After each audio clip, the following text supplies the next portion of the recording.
திமுக தலைமையிலே அமைக்கப்படுகின்ற கூட்டணி 210 தொகுதியில வெற்றி பெறும்.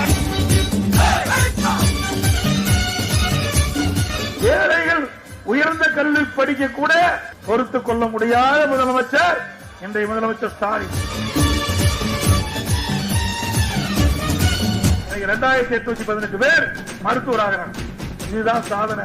இப்படி ஒரு சாதனையாவது திமுக ஆட்சியில சொல்ல முடியுமா? கிராமப்புறத்துல 100 நாள் வேலை திட்டத்தை 150 நாளா உயர்த்தினீங்க. உயர்த்தினாங்களாமா? நல்லா சத்தமா சொல்லுங்க பெண்கள். ஏமாத்திட்டாரு ஸ்டாலின். இப்ப ஸ்டாலின் பேசுறாரு தொலைக்காட்சி வாயிலாக, போதையின் பாதையிலே செல்லாதீர்கள். யார் சொல்றா? முதலமைச்சர் சொல்றாரு. வெட்கக்கேடான ஆட்சி.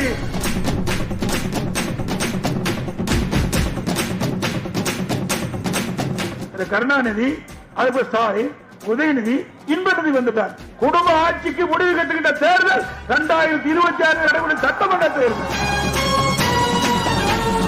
இந்த ஆட்சி தேவையா? ஏழைகள் வயிற்றில் அடிக்கின்ற ஆட்சி திமுக ஆட்சி. அது தேவைங்களா?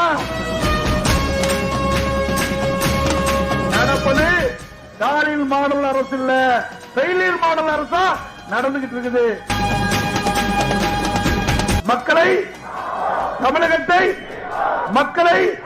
தமிழகத்தை